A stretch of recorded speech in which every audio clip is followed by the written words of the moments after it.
শুধুমাত্র আধখানা আলু দিয়ে দারুণ মজার একটা রেসিপি রুটি বা ভাত দিয়ে খাওয়ার জন্য একেবারে পারফেক্ট হবে। এই রেসিপিটা একবার খেলে মাছ মাংস খাওয়া ভুলে যাবেন, এতটা দারুণ লাগে খেতে।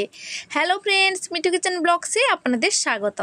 আজকে আমি বানিয়ে দেখাবো আধাখানা আলু দিয়ে দারুণ মজার একটা রেসিপি। তার জন্য আমি আধখানা আলু প্রথমে আমি ছালটাকে ছাড়িয়ে নিচ্ছি। আগে থেকে আমি ভাতে দিয়ে সেদ্ধ করে রেখেছিলাম আলুটাকে, তারপরে আমি ছালটাকে এভাবে করে একটু ছাড়িয়ে নিচ্ছি। তারপরে আমি গ্রেট করে নিচ্ছি, যাতে কোনো রকম দানা দানা ভাব না থাকে, তার জন্য আমি গ্রেট করে নিচ্ছি। বন্ধুরা, এই রেসিপিটা একবার আপনারা শুধু বানিয়ে দেখুন, বিশ্বাসই করতে পারবেন না। শুধুমাত্র এই আধখানা আলু দিয়ে দারুণ মজার একটা রেসিপি, এতটা খেতে অসাধারণ লাগে ভাবতেই পারবেন না। তো আলুটা গ্রেট করে নিয়েছি, সাথে দিয়ে দিচ্ছি 3টে ডিম। ডিমটা যদি ফ্রিজে থাকে আগে থেকে বাইরে বের করে রেখে দেবেন। 3টে ডিম আমি ভেঙে দিয়ে দিচ্ছি এই গ্রেট করা আলুর সাথেই।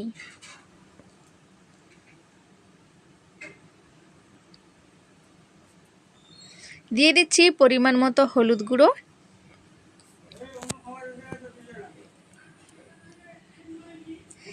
দিয়ে দিচ্ছি আধা চামচ ঝাল লঙ্কার গুঁড়ো, দিয়ে দিচ্ছি পরিমাণ মতো নুন আর বাড়িতে বানানো গরম মশলা দিয়ে ভালো করে প্রথমে আমি মিশিয়ে নিচ্ছি। চামচের সাহায্যে মেশালেই চলবে। তো ভালো করে আমি প্রথমে মিশিয়ে নিয়েছি, তারপরে আরও কিছু মশলা আমি বা উপাদান অ্যাড করব। প্রথম থেকে শেষ পর্যন্ত আপনারা দেখতে থাকুন, নাহলে আপনারা বুঝতে পারবেন না যে আমি কিভাবে কি করে এই রেসিপিটা তৈরি করেছি। আর রেসিপিটি দেখে ভালো লেগে থাকলে লাইক কমেন্ট শেয়ার করে চ্যানেলটিকে সাবস্ক্রাইব করার অনুরোধ রইল। তো দেখুন, ভালো করে আমি মিশিয়ে নিয়েছি। এভাবে চামচের পেছন পাশটা দিয়ে ভালো করে যে একটা দানা দানা অংশ আছে সেগুলোকেও ম্যাশ করে দিয়েছি। তারপরে দিকে মিক্সার জারের মধ্যে নিয়ে নিয়েছি একটা ছোট টমেটো, আধখানা পেঁয়াজ, একটা কাঁচা লঙ্কা, আদা আর রসুন। ভালো করে আমি বেটে নিয়েছি। তারপরে এদিকে যে আমি মিক্স করে রাখা ব্যাটারটা, তার মধ্যে আমি 1 চামচ ভর্তি করে দিয়ে দিচ্ছি বেসন। 1 চামচে দিতে হবে কিন্তু বেসনটা। দিয়ে ভালো করে আমি এই ব্যাটারের সাথে মিশিয়ে নিচ্ছি চামচের সাহায্যে। এই বেসনটা দিলে কিন্তু খেতে আরও বেশি দারুণ লাগবে, তার জন্য আমি বেসনটা দিয়েছি। আর এদিকে আমি লকি বা লাউ, যে লম্বা লাউ পাওয়া যায় বাজারে, সেইটাকে ভালো করে ধুয়ে কেটে টুকরো টুকরো করে রেখেছি। এদিকে কড়াইটা গরম করে সামান্য একটু সরষে তেল ছড়িয়ে দিয়েছি খুন্তির সাহায্যে। তারপরে এই ব্যাটারটা দিয়ে দিচ্ছি কড়াইয়ের মধ্যে। সবটুকু ব্যাটার আমি কড়াইয়ের মধ্যে দিয়ে দেব।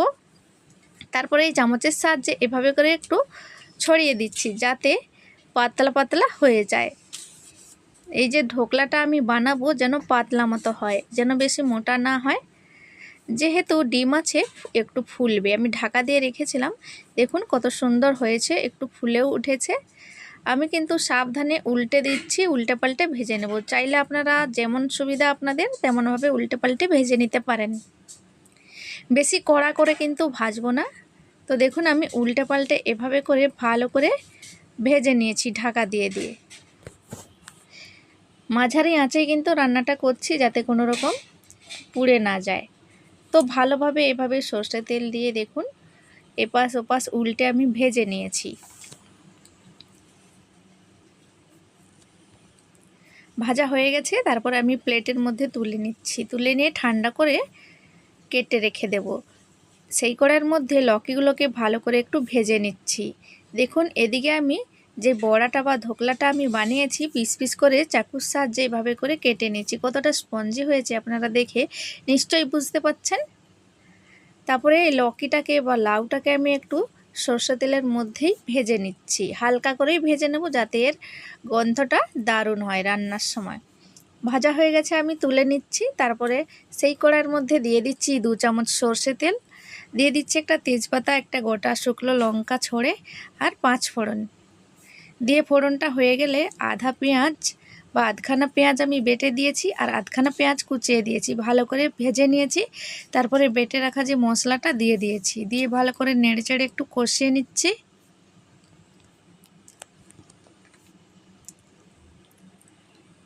দিয়ে দিচ্ছি পরিমাণ মতো হলুদ গুঁড়ো, দিয়ে দিচ্ছি পরিমাণ মতো শুকনো লঙ্কার গুঁড়ো, দিয়ে দিচ্ছি ধনে গুঁড়ো, দিয়ে ভালো করে মশলাটাকে আমি কষিয়ে নিচ্ছি।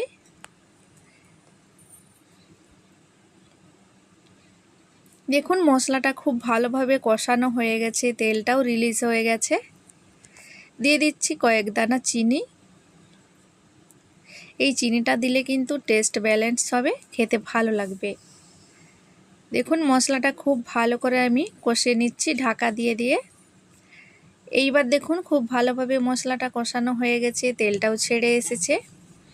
এইবার আমি দিয়ে দিচ্ছি ভেজে রাখা লাউটা দিয়ে ভালো করে মশলার সাথে কষিয়ে নিচ্ছি। চাইলে আপনারা এর সাথে টুকরো করে আলুও দিতে পারেন। তো এখানে আমি শুধুমাত্র লাউ দিয়েছি। লাউটাকে ভালো করে এভাবে মশলার সাথে কষিয়ে কষিয়ে নিতে হবে। তারপরে দিয়ে দিচ্ছি পরিমাণ মতো নুনটা দিয়ে ভালো করে আবারও আমি নেড়ে চেড়ে কষিয়ে নিচ্ছি।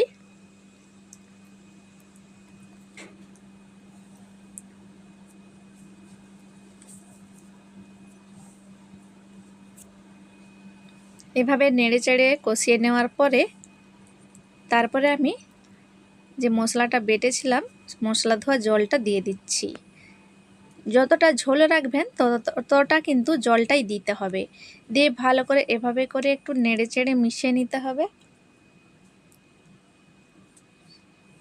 তারপরে আমি মিশিয়ে নেওয়ার পরে ঢাকা দিয়ে দিচ্ছি, ঢাকা দিয়ে একটু ফুটিয়ে নিচ্ছি।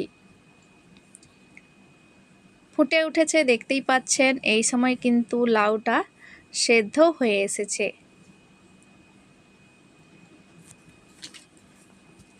লাস্টে দিয়ে দিচ্ছি গরম মশলা দিয়ে ভালো করে নেড়ে চেড়ে মিশিয়ে নেব। তারপরে ভেজে রাখা যে বড়াগুলো আছে বা ঢোকলাগুলো আছে সেগুলো দিয়ে দিচ্ছি। এই ঢোকলাগুলো দেওয়ার পরে এর ঝোলটা এতটা স্বাদিষ্ট হয়ে যাবে বা এতটা সুন্দর স্বাদ হবে আপনারা ভাবতেই পারবেন না। এর মধ্যে পুরো ঝোলটা ঢুকে যাবে আর এই ঝোলের সুগন্ধটা বা স্বাদটা পুরো ঝোলের সাথে মিশে যাবে বড়ার সাথে। খেতে অসাধারণ লাগবে, একবার অবশ্যই বানিয়ে দেখতে পারেন। দেখুন রান্নাটা হয়ে যাওয়ার পরে কিছু সময় আমি গ্যাস বন্ধ করে ঢাকা দিয়ে রেখেছিলাম। কতটা সুন্দর কালার এসেছে দেখুন, আমি তুলে নিয়েছি। তো বন্ধুরা আজকের এই রেসিপিটা আপনাদের কেমন লেগেছে কমেন্টে জানাতে অবশ্যই ভুলবেন না। ভালো লাগলে একটা লাইক করে দেবেন। আর আমি এদিকে ভাতও বেড়ে নিয়েছি প্লেটের মধ্যে, আপনাদের দেখাচ্ছি যে কতটা সুন্দর হয়েছে। এইভাবে আপনারা বাড়িতে কিছু না থাকলে এইভাবে আধখানা আলু দিয়ে ঝটফট এই রেসিপিটা তৈরি করে নিতে পারবেন। দারুণ একটা রেসিপি, একেবারে নতুন রেসিপি, খেতে এতটা দারুণ লাগবে আপনারা বারবার এই রেসিপিটাই বানাবেন। তো বন্ধুরা ভিডিওটি এখানেই শেষ করছি। দেখা হবে পরবর্তী ভিডিওতে নতুন কোনো রেসিপি নিয়ে। ভালো থাকবেন, সুস্থ থাকবেন।